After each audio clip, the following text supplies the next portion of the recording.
एक बहुत ही शानदार ज़ॉम्बी मूवी जिसमें हम देखते हैं कि एक वायरस जो तेज़ी से फैल रहा था, जिसकी चपेट में आकर लोग अलग तरह से हरकत कर रहे हैं, उनका खुद से कंट्रोल खो रहा है और इस वायरस के इन्फेक्शन की वजह से 2 मिनट में इंसान ज़ॉम्बी बन जाता है। तो आखिर कैसे ये वायरस फैलता है और इसका खात्मा कैसे किया जाएगा, चलिए जानते हैं। कहानी की शुरुआत में हमने एक फैमिली को देखा जिसमें 2 बच्चे और एक माँ थी। वो यहाँ से अपना सामान पैक करके किसी दूर शहर जाने की तैयारी कर रहे थे। जाने से पहले बच्चों ने अपने फादर से बात की, जो कि जल्द ही इनके पास आने की बात कर रहा था। लेकिन जैसे ही ये लोग सामान पैक करके जाते हैं, तभी इन्हें लगा कि घर में कोई घुस आया है। इसीलिए माँ अपने दोनों बच्चों को लेकर कार की तरफ भागने लगी, क्योंकि घर में एक ज़ॉम्बी घुस आया था। लेकिन इससे पहले कि वो बच्चों को कार में ले जाती, वहाँ एक ज़ॉम्बी आकर उसका शिकार कर लेता है। तभी उसके साथ में 2 बच्चे थे, उनमें से एक बच्चे को भी ज़ॉम्बी पकड़ लेता है और उसे भी अपना शिकार बना लेता है। लेकिन एबी नाम की एक बच्ची गाड़ी के नीचे छिपकर खुद को बचा लेती है। वे भी जैसे ही गाड़ी से बाहर निकलने की कोशिश करती है, तभी उसकी माँ ज़ॉम्बी बनकर उस पर झपट पड़ती है। लेकिन तभी यहाँ पर मैक्स नाम का एक सोल्जर आकर एबी की जान बचा लेता है। मैक्स एबी को समझाता है कि बेटा तुम डरो मत, और वो उसे अपने गले लगा लेता है। लेकिन तभी एबी का भाई भी ज़ॉम्बी बन जाता है। लेकिन मैक्स ने एबी के कानों को बंद करने को कहा और उसके बाद उसके भाई को गोली मार देता है। इसके बाद अब हम 10 साल बाद का समय देखते हैं, जहाँ पर पूरा शहर खंडहर बन चुका था। दुनिया से ज़ॉम्बीज़ का खात्मा तो नहीं हुआ, पर इंसानों का हो गया। जो बचे कुछ इंसान थे वो कहीं छिपकर अपनी जान बचा रहे हैं। इन्हीं में मैक्स और एबी भी शामिल हैं। और अब एबी थोड़ी बड़ी भी हो चुकी थी, क्योंकि मैक्स एक सोल्जर था, तो इसीलिए उसने खुद ही एबी को पूरी ट्रेनिंग दी, जिससे वो ज़ॉम्बीज़ को मारकर अपनी जान बचा सके। इसीलिए मैक्स एबी का निशाना देखने के लिए उसे एक जानवर का शिकार करने को कहता है। वो उसकी बात मानते हुए जानवर पर निशाना कर लेती है और यह देखकर मैक्स काफ़ी खुश होता है। खैर, अब इन लोगों ने उस जानवर का मांस अपने रात के खाने के लिए जमा कर लिया। अब क्योंकि रात हो चुकी थी, तो ये लोग रात यहीं गुजारने का फैसला करते हैं। यहाँ पर हम देखते हैं कि मैक्स के पास एक नक्शा भी होता है, जिससे वो देखता है कि वो लोग कहाँ पर हैं। वो कहता है कि शायद अगर हम कोई नदी का रास्ता पकड़ लें तो इंसानों की बस्ती तक जा सकते हैं, क्योंकि 10 साल बीत गए हैं। मैक्स ने एबी के अलावा किसी तीसरे इंसान को नहीं देखा। अब रात में सोने से पहले मैक्स तारों की मदद से एक जाल बना लेता है, क्योंकि अगर रात में ज़ॉम्बी उस तार को पार करके आएंगे तो उसे पता लग जाएगा। और ये चीज़ काम भी आ जाती है, क्योंकि वो जैसे ही सोता है तैसे ही आवाज़ आती है, जिसे देखने के लिए वो बाहर जाता है। तभी एक ज़ॉम्बी उस पर अटैक कर देता है, पर मैक्स काफ़ी शातिर था, वो उस ज़ॉम्बी को वहीं पर शूट करके ख़त्म कर देता है। अब इसीलिए मैक्स ने एबी से कहा कि यहाँ पर अब और भी ज़ॉम्बीज़ आएंगे, तो हमें यहाँ पर अब बिल्कुल भी नहीं रहना चाहिए, तो हमें यहाँ से निकलना होगा। इसीलिए वो दोनों घोड़ों पर सवार होकर यहाँ से आगे बढ़ गए। मैक्स को आगे एक गाड़ी दिखाई देती है जिसमें कुछ लोग होते हैं। मैक्स इंसानों को देखकर काफ़ी हैरान हो गए। एबी अपनी स्नाइपर लेकर तैयार हो जाती है। तभी उन गाड़ी वालों के पास एक ज़ॉम्बी आ जाता है। एबी ज़ॉम्बी को शूट करने की कोशिश करती है, लेकिन निशाना चूक जाता है और गोली ज़ॉम्बी की बजाय इंसान को जाके लग जाती है।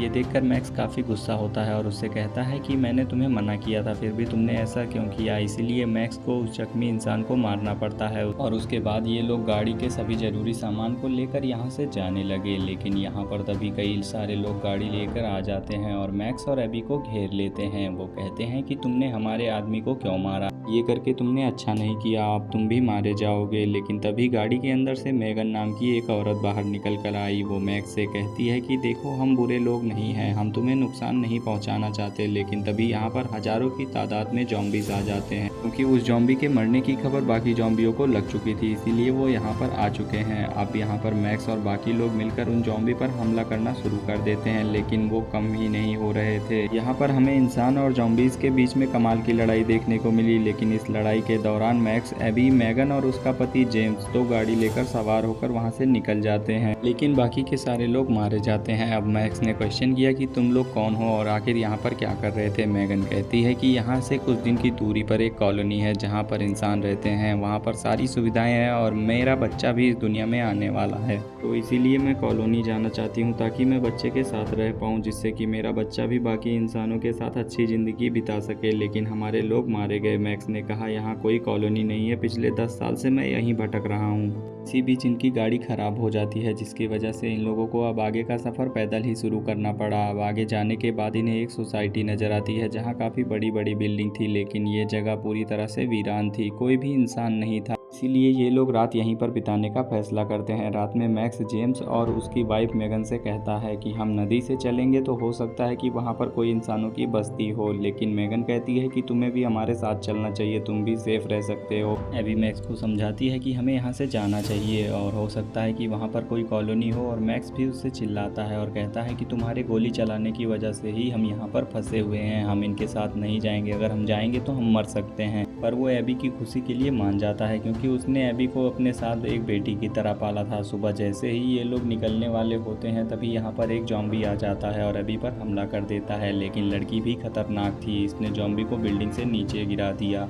और वो लोग बिल्डिंग को छोड़कर निकल जाते हैं क्योंकि उन्हें पता था कि जॉम्बीज काफ़ी ज़्यादा चालाक थे। उन्हें पता लग जाता है कि उनका साथी कहाँ पर मरा था और किसने उसे मारा था। इसके बाद ये लोग जॉम्बी पर एक ट्रैप लगा देते हैं जिसकी वजह से वहाँ पर एक ब्लास्ट हो जाता है। पर अभी कॉलोनी पहुँचने में इन्हें 6 दिन का सफ़र और लगने वाला है, जो कि बहुत ही ज़्यादा खतरनाक होने वाला है। थोड़ी दूर आने पर एबी कहती है कि यहाँ पास में ही एक एयरपोर्ट है जहाँ पे मेरे फादर काम करते थे, शायद यहाँ से एक प्लेन हमें मिल सकता है, इससे हम आसानी से कॉलोनी तक पहुँच सकते हैं। लेकिन मैक्स कहता है कि अगर एयरपोर्ट पर जॉम्बीज ने हमें घेर लिया तो हम वहाँ से जिंदा नहीं निकल पाएंगे।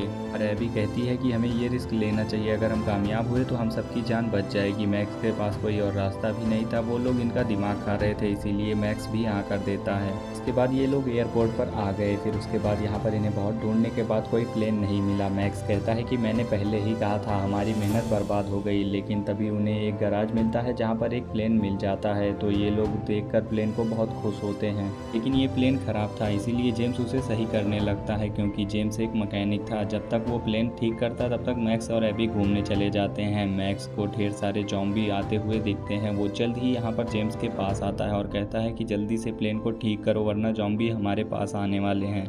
जल्दी से प्लेन को ठीक करके वो लोग जाने लगते हैं, पर जॉम्बीज पहुंच जाते हैं। क्योंकि प्लेन ठीक हो गया था तो इसीलिए वो सब भागने में कामयाब हो जाते हैं। वो सब खुश थे, पर उनकी किस्मत इससे ज़्यादा बुरी थी। वो लोग थोड़ी ही दूर जाते हैं पर उनका प्लेन क्रैश हो जाता है, पर किसी की जान नहीं गई। प्लेन की वजह से उनका कई दिनों का सफ़र एक ही घंटे में पूरा हो जाता है। अब उन्हें कॉलोनी पहुँचने में सिर्फ 2 दिन लगने वाले थे, इसीलिए वो लोग पैदल ही चलने का सोचते हैं। और रात में मेगन मैक्स से कहती है कि तुमने हमारी बहुत मदद की और अगर आने वाले टाइम में मैं मर गई तो तुम वादा करो कि तुम मेरे बच्चे का ख्याल रखोगे। फिर उसके बाद मैक्स उससे वादा करता है कि वो उसके बच्चे का पूरा ख्याल रखेगा। इसी दौरान हम देखते हैं कि जेम्स एक अकेली जगह पर बैठा होता है। वो कांप रहा था क्योंकि उसके पैर में जॉम्बी ने काट लिया था, इसीलिए वो खुद को शूट करने की कोशिश करता है कि कहीं वो मेगन के लिए खतरा ना बन जाए। लेकिन उसका इम्यून सिस्टम अच्छा था, इसीलिए वो अभी भी जॉम्बी नहीं बना था, इसीलिए वो खुद को नहीं मारता। लेकिन सफ़र के दौरान जेम्स की हरकतों से मैक्स जान जाता है, इसीलिए मैक्स जेम्स से कहता है कि तुम खुद मरना पसंद करोगे या मैं तुम्हें मार दूं। तो जेम्स कहता है कि ऐसी नौबत नहीं आएगी। मैक्स कहता है कि जैसा तुम कहो, पर मेगन को तुम्हारी वजह से खतरा हो सकता है, तो इसीलिए जल्दी डिसाइड कर लो। थोड़ी दूर चलने के बाद एक घर दिखाई दिया, वहाँ पर उन्हें डेविड नाम का एक आदमी मिलता है। उसने बताया कि मैं एक साइंटिस्ट हूँ। वो कहता है कि मैं अपनी रिसर्च यहीं पर करता हूँ क्योंकि ये सबसे सेफ जगह है। और वो कहता है कि इस वायरस का काफ़ी बुरा असर है इंसानों पर, वो इंसानों को जॉम्बी बना देता है, पर इसमें एक अच्छी चीज़ भी है कि ये इंसानों को अपग्रेड कर देता है।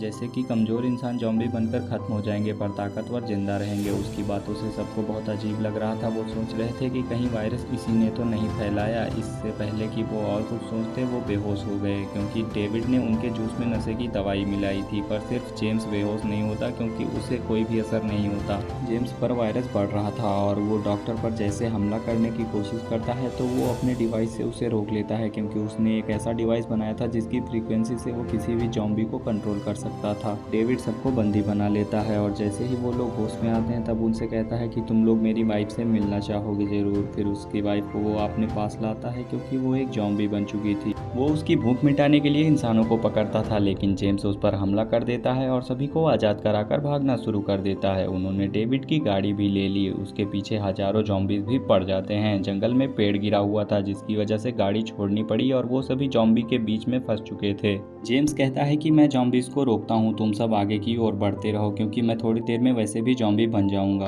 फिर वो जॉम्बीज के बीच में कूद जाता है और उनका बहादुरी से सामना करता है और ये सब भी कॉलोनी की ओर पहुंच जाते हैं। वहीं जेम्स को भी एक जॉम्बी निपटा देता है, पर वो सब कॉलोनी पहुंच जाते हैं जो कि नदी के बीच में कई नावों को जोड़कर बनाई गई है और कॉलोनी के लोग जॉम्बीज पर गोली चलाकर उन्हें अंदर ले लेते हैं। वहीं मेगन की अब यहाँ पे डिलीवरी का समय हो गया था और एक औरत उसकी मदद भी करती है। अगली सुबह डेविड भी कॉलोनी तक पहुँच जाता है है और कहता है कि मैं इंसानों को बता दूंगा कि ज़ॉम्बीज़ कितने शक्तिशाली होते हैं। इधर मेगन भी बच्चों को जन्म देकर मर जाती है। इसके बाद दूसरी तरफ डेविड अपने डिवाइस से ज़ॉम्बीज़ को कंट्रोल करके वोल्केनी के पास ले आता है और चालाकी से कॉलोनी में ज़ॉम्बीज़ भेज दिया, जिसकी वजह से वहाँ पर हड़कंप मच गया। कॉलोनी वालों को इस दिन का अंदाज़ा था, इसीलिए वो अंडरग्राउंड टनल बनाकर पहले से ही तैयार थे बाहर के सरफेस पे निकलने के लिए। मैक्स को ज़ॉम्बीज़ धक्का मारकर गिरा देते हैं। फिर इसके बाद हम देखते हैं कि डेविड सभी ज़ॉम्बीज़ को कंट्रोल करके उसकी तरफ भेज देता है। मैक्स किसी तरह खुद को बचाकर डेविड का डिवाइस तोड़ देता है। इससे सभी ज़ॉम्बीज़ डेविड के ऊपर टूट पड़ते हैं और उसे खा जाते हैं। इधर एबी के पीछे एक ज़ॉम्बी पड़ जाता है। जैसे ही उसकी नज़र ज़ॉम्बी के ब्रेसलेट पर गई तब वो उसे पहचान लेती है, क्योंकि वो ज़ॉम्बी कोई और नहीं बल्कि उसका पिता ही था। जैसे ही मैक्स पर उसका पिता हमला करता है, तैसे ही ना चाहते हुए एबी उस पर हमला करके गोली चला देती है। बाहर आकर सबने कॉलोनी को बॉम्ब से उड़ा दिया। थोड़ी दूर पर हम देखते हैं कि उन्हें एक आइलैंड मिल जाता है और वहाँ पर कोई भी ज़ॉम्बीज़ भी नहीं था और वो सब अपनी नई ज़िंदगी की शुरुआत वहीं पर करने वाले हैं। ऐसी ही रोमांचक कहानियों के लिए सब्सक्राइब करें हमारे चैनल को।